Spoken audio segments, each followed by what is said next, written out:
Ben njëherë si të dëgjojmë fjalën protestante, kisha protestante, protestanizmi, atëherë një 3 pyetje me njëherë njerëzit i bajnë. Çka është protestantizmi? Çka do të thonë fjala protestante, nga rrjedh kjo? Edhe pse quhet ky krishterimi i reformuar? Pra, nëse themi fillimisht pyesim çka është kisha, çka është protestantizmi, atëherë shkurt që të mbahet mend, themi krishterimi i reformuar është protestantizmi.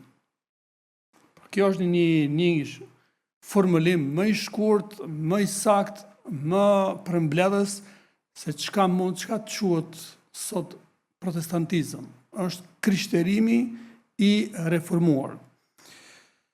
Po, pse reformuar?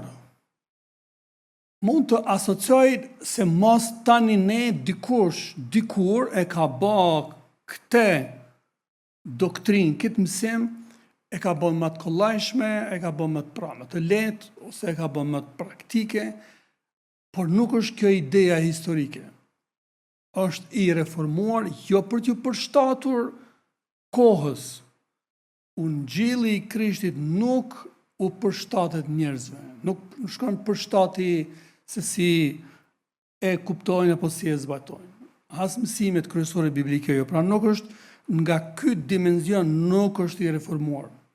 Por çfarë është i reformuar, atëherë duhet në histori dhe ne nuk do të shpjegojmë këtë problemet, po në gjatë mesjetës, krishterimi i kohës, i quajtur krishterimi katolik, kishte bë shmangje të hatashme përsa përket mësimit bazik të Krishtit Jezus.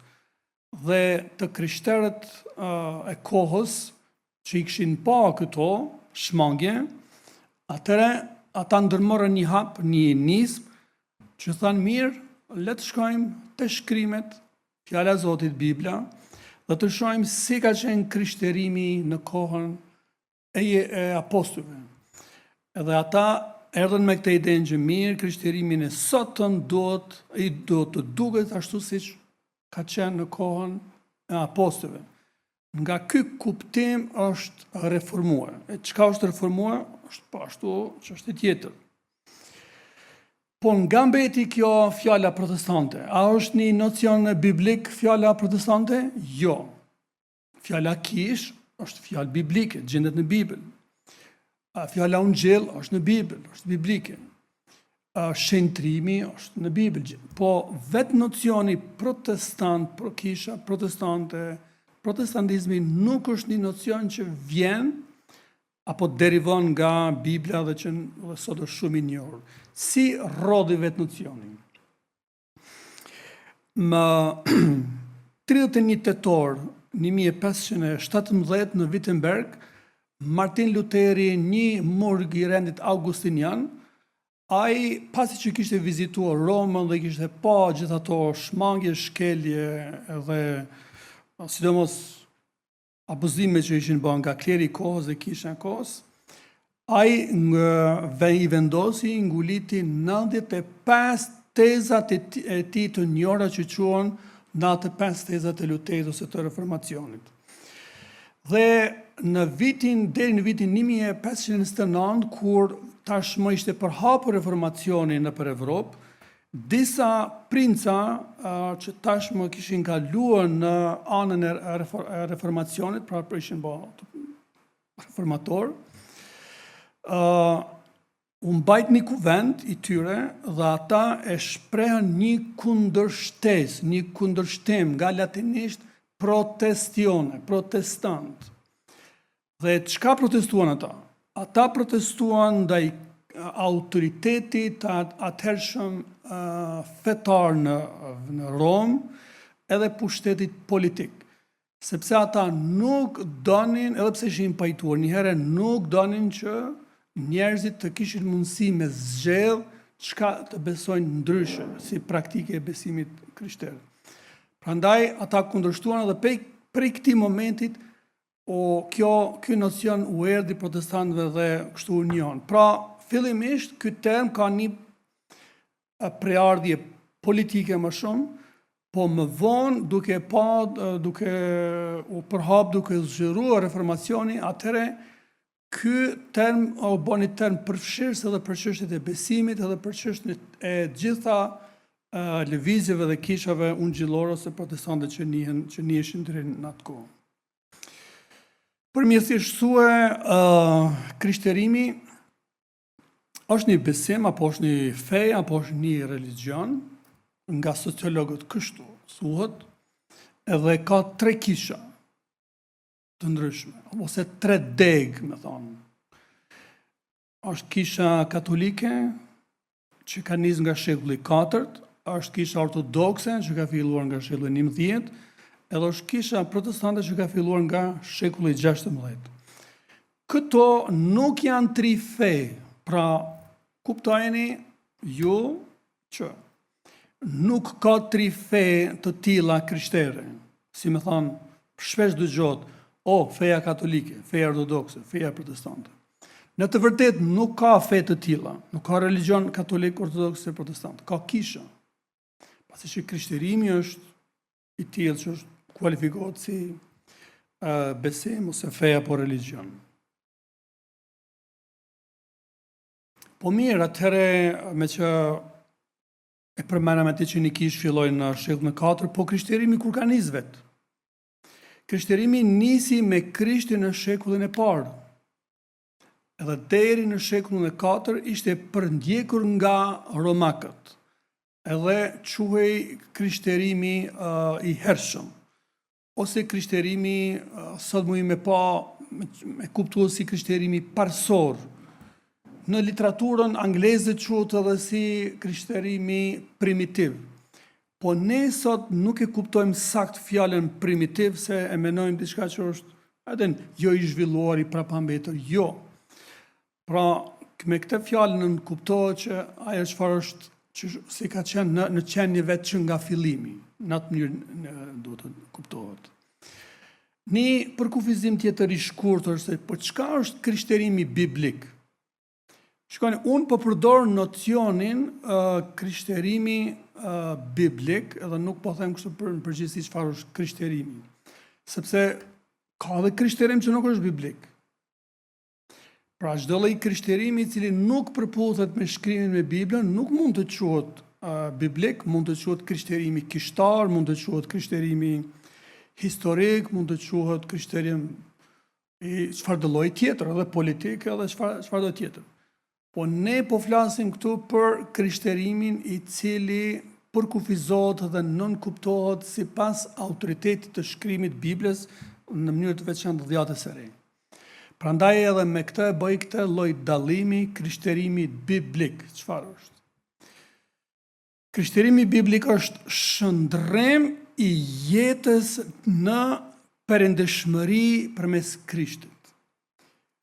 Por ju mund të ndodhë që kjo fjala perëndishmëri duket sikur është diçka e re.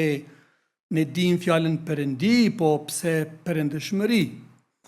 Kjo i bie që ne jemi të krijuar, ashtu siç thot Zanafilla, në imazhin vetë Zoti thot për ne që jemi krijuar në imazhin tim. Ne këtë e dim si Zanafill, por tani nga ana shpirtërore për të transformuar në mënyrë pra frymërore me këtë natyrë të shenjtë të mirë, e të përsosur, se është edhe qëllimi i Zotit, protestantët përdorin edhe këtë fjalën perëndishmëri. Pra shëndrim i jetëve tona në perëndishmëri përmes Krishtit. Edhe kjo duhet të ndodhë këtu, jo diçka pas vdekjes. Si ka ndodhur kjo? Kjo ka ndodhur në këtë mënyrë. Perëndia ka dërguar Jezusin përpara 2000 vitesh që të paguaj për mëkatin e gjithë botës. Si e pagoi në kryq, duke vdekur në vendin tonë. Pesha e mëkatit është vdekja. Po Perëndia shumë na deshi, thuhet në shkrim, sa që ai dha birin e vet, në mënyrë që kushdo që do të besojë në të, ai mos të vdes, Nepra, po të vdes Krishti. Edhe kjo quhet vdekja zavendësuese, flijimi zavendësues, kurbani. Edhe kushdo që e beson këtë me bindje të plot, personalisht është i shpëtuar. Në besimin biblik, në besimin krishter biblik, shpëtimi dhe besimi nuk është diçka që kalohet nga brezi në brez dhe nuk fitohet nga lindja e prindërve ose dikush tjetër jo. Kjo është një çështje që është personale dhe në vendim personal. Në botë ka mbi 3000 religione të ndryshme, besime, kështu.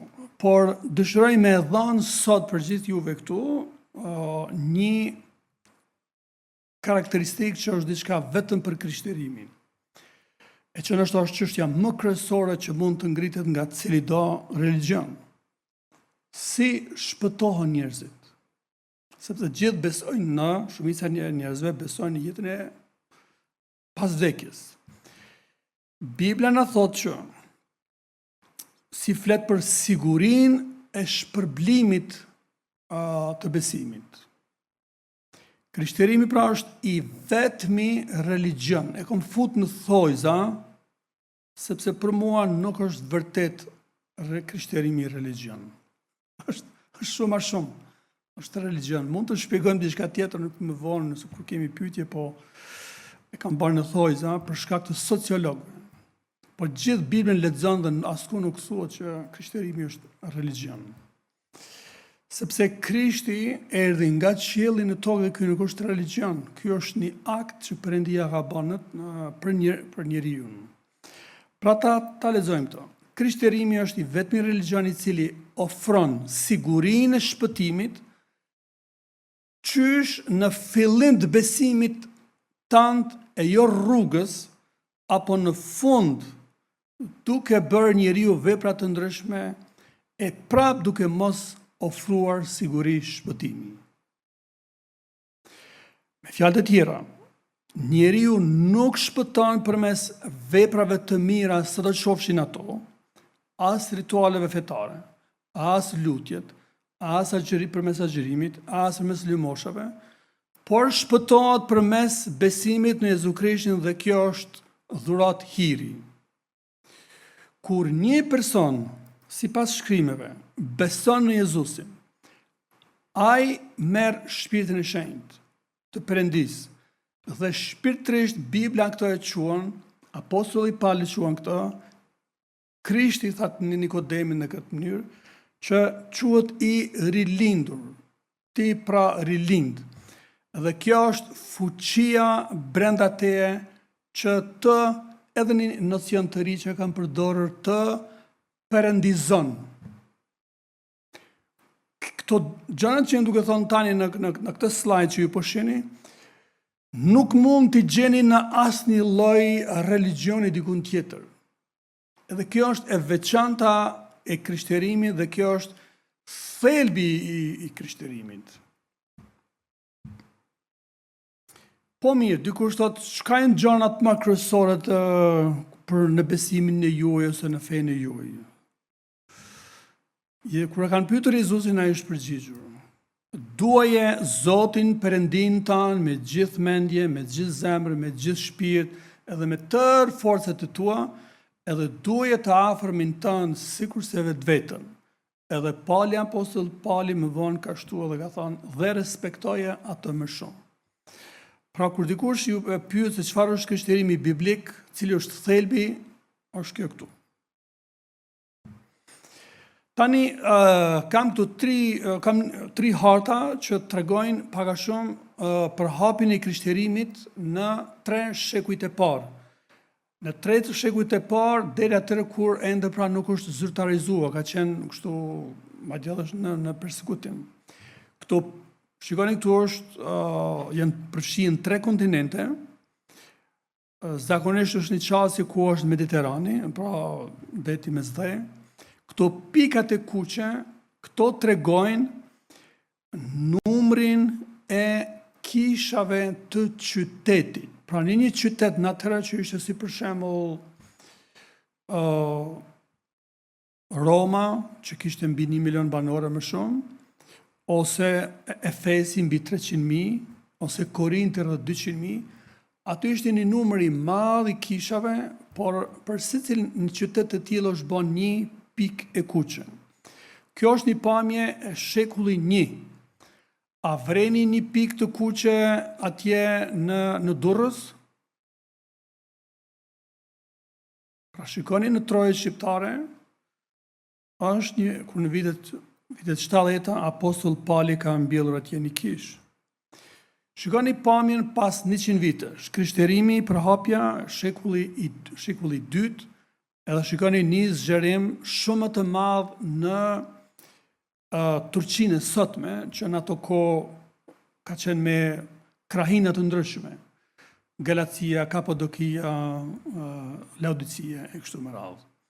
Por në anën tjetër kemi një depërtim të ungjillit dhe përhapjet të krishterimit edhe në Afrikën më shumë veriore, veri perëndimore, sikurse edhe po shkon ungjilli drejt Evropës qendrore.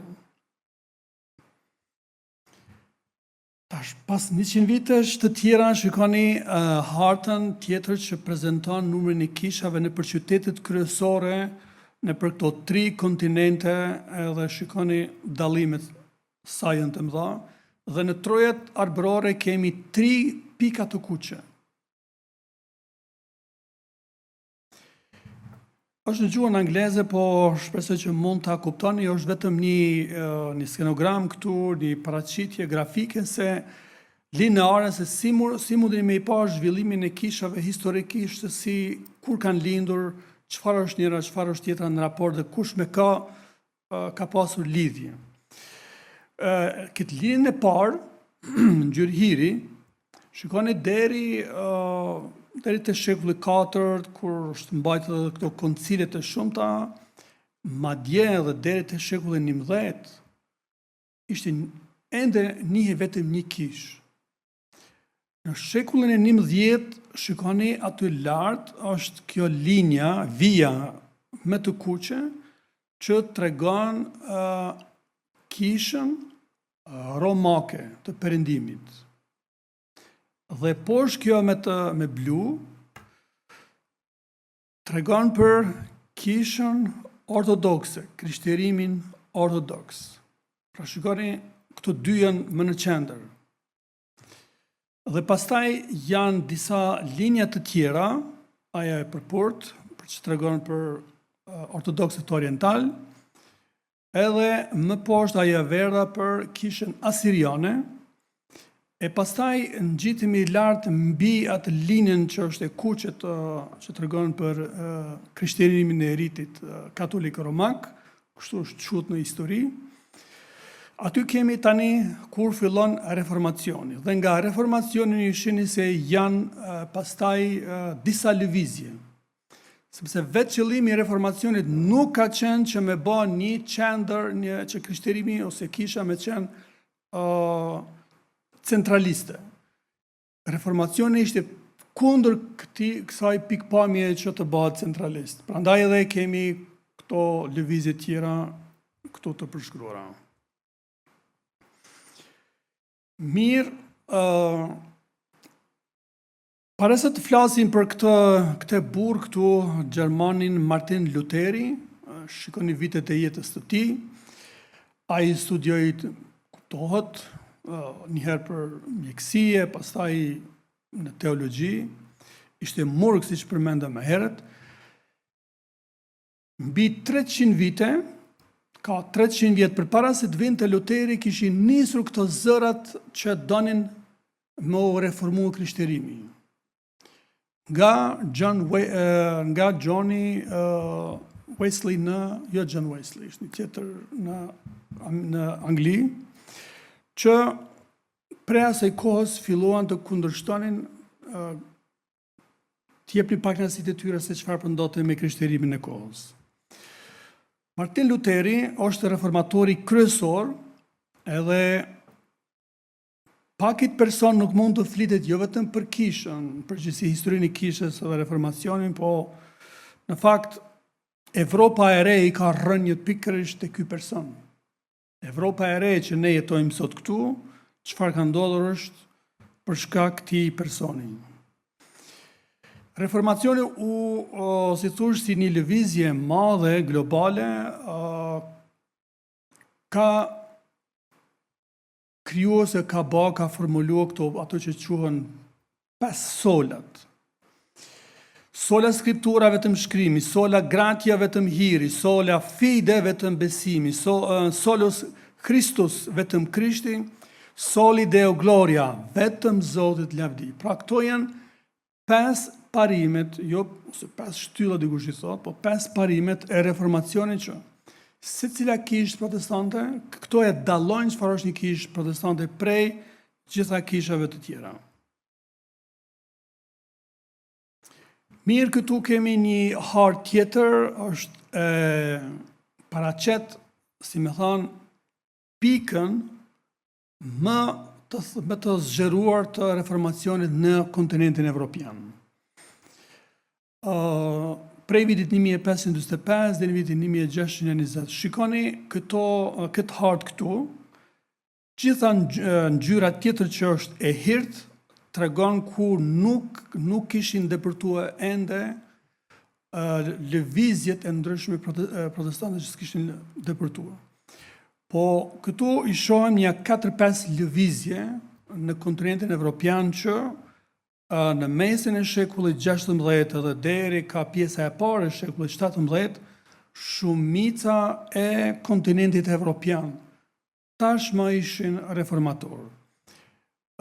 Si që shihet këtu, janë këto lëvizje që janë luteraniste, moraviane, ato anglikane e të tjerat. Dhe nëse mund të vreni pak a shumë hartën e sotme të ne ku jemi këtu, shikoni pjesën e Vojvodinës, nëse mund të shihni ju, edhe një pjesë aty ku është në Kroaci, Slavonia sot. Reformacioni ka ardhur deri aty, por pse nuk zbriti reformacioni më poshtë? Reformacioni nuk erdhi më poshtë për shkak të pranisë osmane, perandorisë osmane. A ka reformacioni protestant edhe kultura shqiptare një pikë takim në këtë kohë? Sigurisht se po. Cili është dokumenti i parë dhe cilat janë dy burimet e para? Sipas Noel Malcolmit, librin që e ka bërë një histori e shkutur për Kosovën, në vitin 1575 ose 80, një misionar nga Gjermania, luteran, kishte ardhur në Prishtinë për të ungjillizuar dhe kishte qëndruar këtu për 6 muaj ditë në Prishtinë. Po një 30 vite përpara kësaj gjëje, ka ndodhur edhe një tjetër gjë në kulturën shqiptare dhe ajo është përkthimi ose botimi i librit të parë në shqip që është deri tani Meshari. Katolikët e kohës nuk lejonin që Bibla të përkthehej në shqip, në gjuhë cilën do gjuhë. Ishin reformatorët të parë ata që i dhanë hapën këtë mundësi që njerëzit të mund të adhurojnë Zotin dhe të fjalët tyre të jetë në gjuhën e tyre. Kështu, për shkak të reformacionit, ne sot kemi edhe vetë Mesharin si një dokument të kohës. Dhe ky është ndikimi më i drejt për drejt. Këtu kemi një pasqyrim tjetër, një shtrirje tjetër fetare të Evropës që është tani shekulli 17. Edhe bëhet fjalë për 4 religionet në atë kohë. Edhe kjo që është me të kaltër janë protestantët, kjo që është me të kuqe muslimanët, ajo që është andaj të dytë poshtë në jug, shohim katolikët edhe nga ana slave ruse ortodoksët. Mirë, t'japim një pamje tjetër për gjithë botën sot. Mund të shihni edhe vetë cilat janë parafërsisht, nuk do të thonë që atë kufit janë pak të lëvizshëm, se mund të ketë edhe religione të ndryshme brenda këtyre kufive, nuk jemi duke thënë, po këta janë më shumë kufi që tregojnë për shumicën se ku janë religionet të shumta. Pra shikoni ku janë katolikët e krishterë, pastaj ku janë protestantët me këtë ngjyrën e përpurt, Amerika Veriore, Evropa Qendrore dhe ajo veriore, pjesa e Afrikës, Oqeania, Australia e të tjerë.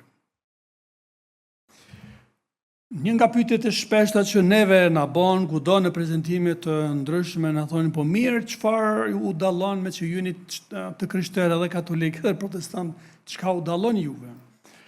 A na dallon në ajo çfarë është në njësinë e Perëndisë, Trinitetin? Jo, është njësoj kjo gjë. Perëndia, Jezusi andej, Jezusi këtej, apostujt andej, apostujt këtej.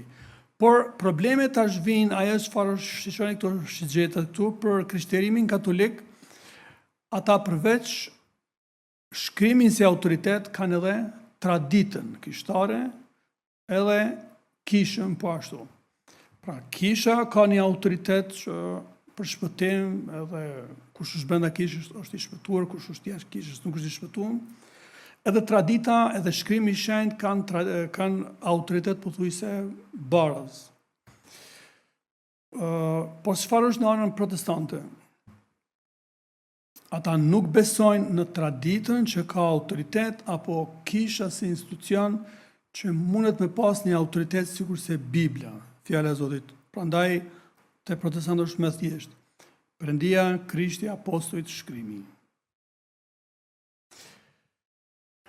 Biblia përmend disa emra të kulturës iliro-arbrore, edhe jo vetëm në Dhjetën e Re, por është në Dhjetën e Vjetër. Te libri i parë i Zanafilla, kapitulli 10 përmendet Pelegu. Pelegu apo prej tij që vijnë edhe pelazgët. Ju që i keni lexuar se doni me pa, keni me u bind se në kohë kur përmendet ky Pelegu thotë se në kohën e tij toka është nda. Edhe çfarë do thotë kjo? Është një tërë çështje. Përmendet Iliria nga apostulli Paul tek Romakëve 15:19, ku ai thotë se unë kam predikuar ungjillin e Jezu Krishtit me shenja dhe mrekulli nga Jeruzalemi e gjerë në Iliri. Fjala greke që është përdorur atë gjerë në Iliri, sipas atyre që kundërshtojnë se sikur ne të parat tonë kanë qenë jo krejt, po një pjesë ka filluar faktikisht krishterimi në kohën e apostujve. Thonë jo, nuk është e vërtetë se gjeri nuk do me thonë brenda, por gjeri është deri në kufi. Po ne nuk do të jemi aq do thotë të lohatshëm në këtë pikë sepse kemi referencën tjetër që tregon se krishterimi i hershëm, krishterimi ungjillor kishte depërtuar në troje shqiptare jo vetëm deri te kufit, por shumë më thellë. E dini ku? Tash është radha për toponimin e quajtur Dalmacia. Ku është Dalmacia? Është Bregdeti i sotëm kroat. Dhe atje shkoi njëri nga dishepujt e Palit që quhej Titi. Edhe për këtë është kjo 2 Timoteut 4:10. Apollonia është një tjetër emër që përdoret, disa pajtohen, disa nuk pajtohen sepse Apollonia ka pasur edhe në vende të tjera. Po me që Via Ignatia ka qenë shumë afër atëre, ka shumë që pajtohen që është i referohet pra Shqipërisë së Mesme, Fierit të sotëm. Mirë, ende për ata që zakonisht me njëherë ne, por sa takojnë njerëz që interesohen për Krishtin, 2 janë pyetjet e para që zakonisht i bëjnë. Thonë, ku kena më varros, edhe dyta thonë cilat janë dallimet me ortodoks edhe katolik. Edhe ne ju themi po mirë, toka është e Zotit, nuk ka rëndësi ku kemi varros hiç, edhe nuk është problem do të mjetu për jetën edhe gjithë ata protestantë që kanë vdekur deri tani në vendin tonë janë varros dikun. Edhe nuk është ai problem o kaq i madh. Të shohim pra këtë tabel për me pas pak a shumë të qarta disa dallime. Normal dallime ka, por normal se ka edhe gjëra që janë të përbashkëta mes këtyre kishave. Personat njerëzit interesohen më shumë për dallimet. Mirë, cilat janë dallimet edhe ju mund t'i ndiqni edhe në ekran këtu. Pra kemi këto 3 shtyllat, kisha katolike, kisha ortodokse lindore edhe kisha protestante. E para lidhur me autoritetin final. Kush është autoriteti final për njërin, të dytën dhe të tretën, për mos më thonë çdo herë katolikë, ortodokse ose protestante. Numri 1 është katolike, numri 2 ortodokse, 3 protestante. Pra, autoriteti final për nishin është Biblia plus tradita e kishës plus papa. Për dyshin, Biblia plus tradita e shenjtë. Shikoni këtu s'ka papë. Për treshin është vetëm Biblia, sola Scriptura. Kreu i kishës, kush është? Për nishin është papa. Ajo është edhe kryepeshkopi i Romës, dhe në një kohë edhe për gjithë botën. Edhe është tjetër si ka ndodhur kjo. Kjo ka rrjedhur vetëm prej shekullit të 6, se përpara gjithë peshkopet ishin barabarë, ishin 6. Për dyshin, kreu i kishës janë patriarku ekumenik i Konstantinopolës, po ka një, se me thonë, një lloj pushteti ose ingerencë përgjithsisht simbolike, jo administrative, siguri ka papa në Romë. Për treshin, nuk ka një udhëheqës të tillë qendror, dhe kjo është sepse kisha bëhet sipas modelit të kishës së hershme. Pozita e papës i pagabushëm në dogmë, kështu besohet, ex cathedra, për dyshin i refuzohet autoriteti universal papës, tek treshi nuk njihet fare pozita e papës.